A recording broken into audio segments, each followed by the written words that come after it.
Hello everyone. நான் உங்கள் doctor Syed Azharuddin. இந்த வீடியோவில் என்னுடைய ரிலேட்டிவே ஒருத்தவங்க ஒரு கேள்வி கேட்டாங்க. என்னென்னா, காஃப் அண்ட் கோல்டு வருது சரி, காஃப் அண்ட் கோல்டோட சேர்த்து ஃபீவரும் வருதே அப்படின்னு சொல்லிட்டு கேட்டாங்க. ஸோ அதுக்கு கண்டிப்பாக நம்ம ஒரி பண்ணிக்கிடணுமா அப்படின்னு சொல்லிட்டு இந்த வீடியோவில் பார்க்கலாம்.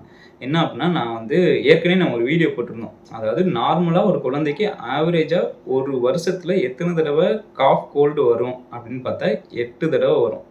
அது 8 தடவை வர்றதும் ஒரு தடவையும் ஆவரேஜாக எத்தனை நாளைக்கு இருக்கும் அப்படின்னு பார்த்தா 3 to 4 டேஸ் வரைக்கும் இருக்கும். ஸோ இப்போ ஒரு சில குழந்தைக்கு ஆஸ்துமா டெண்டன்சி இருக்குது அப்படின்னா 8 தடவைக்கு மேலே கொஞ்சம் அதிகமாக வரும். அதே மாதிரி 4 நாள் இருக்கிறதுக்கு மேலே ஈவன் 4 வாரம் வரைக்கும் கூட இருக்கும். இப்போ ஆஸ்துமா இருக்கிற குழந்தைக்கு நம்ம சிம்டம்ஸ் நம்ம ஆல்ரெடி சொல்லியிருந்தோம். அவங்க ஒரு வாட்டி இந்த வீடியோவை பாருங்கள். ஸோ இப்போ நார்மலாக இப்போ அலர்ஜி ஆகுது அப்படின்னா மோஸ்ட்டாக என்ன சிம்டம்ஸ் இருக்கும் அப்படின்னு பார்த்தீங்கன்னா, ஒன்லி காஃப் கோல்டு தான் இருக்கும். ஃபீவர் இருக்கிறதுக்கான வாய்ப்புகள் ரொம்ப ரொம்ப கம்மி.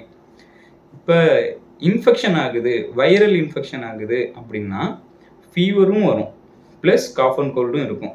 இப்போ எதுக்கு நான் ஒரி பண்ணிக்கிடணும் அப்படின்னு கேட்டிங்கன்னா, இந்த 2 கண்டிஷன்லேயுமே பேபி ஆக்டிவாக இருக்கிறாங்க, நல்லா பசி எடுக்குது, டல்லே இல்லை அப்படின்னா எந்த ஒரு கவலையும் பட தேவையில்லை.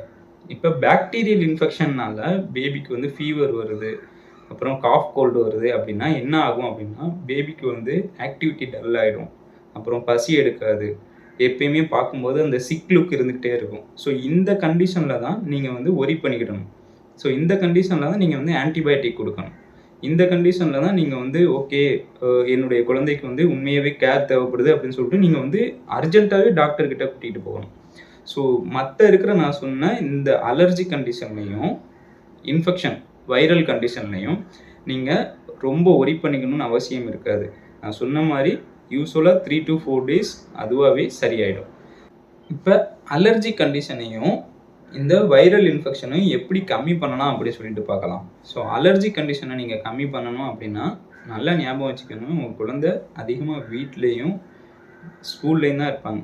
ஸோ அவங்களுக்கு அலர்ஜி ஆகிற மாதிரி டஸ்ட்டோ இல்லை ஏசியோ இல்லை சரௌண்டிங் என்விரான்மெண்ட்டில் வீடு கட்டுறாங்க அந்த மாதிரி கண்டிஷன்லாம் எதுவும் இருக்குதுன்னா முடிஞ்ச வரைக்கும் மாஸ்க் யூஸ் பண்ணுங்கள்.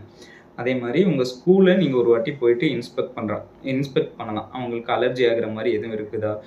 மெயினாக என்ன பண்ணுறாங்க அப்படின்னா பவுடர் யூஸ் பண்ணுறாங்க. நீங்கள் பவுடர் யூஸ் பண்ணாலும் அவங்களுக்கு அலர்ஜி ஆகிறதுக்கான வாய்ப்புகள் அதிகம். ஏன்னா அது இன்விசிபிள் டஸ்ட் பார்ட்டிகள் உள்ளே போயிட்டு அவங்களுக்கு தும்மலையும் இருமலையும் க்ரியேட் பண்ணும். ஸோ இது நம்ம ப்ரிவென்டிவ் மெஷர் தான் மெயினாக பண்ணணும். ஸோ இப்போ வைரல் இன்ஃபெக்ஷன் வருது அப்படின்னா அதுக்கு என்ன பண்ணலாம் அப்படின்னா மெயினாக வேக்சின்ஸ் போடுங்க.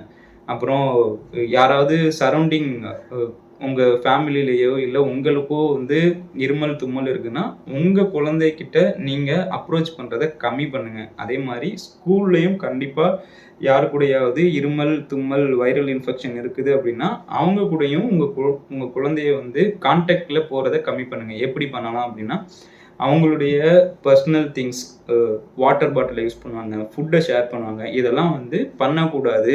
அவங்களுக்கு வைரல் இன்ஃபெக்ஷன் இருந்துச்சுன்னா அப்படின்னு சொல்லிட்டு அவங்களுக்கு ஸ்கூலுக்கு நீங்கள் அனுப்பி விடலாம். ஸோ இந்த மெயினான விஷயங்களை நீங்கள் பண்ணிங்கன்னா நார்மலாக வர்ற அந்த 8 டைம்ஸ் வர்ற அந்த காஃப் அண்ட் கோல்டை கூட உங்களால் கம்மி பண்ண முடியும்.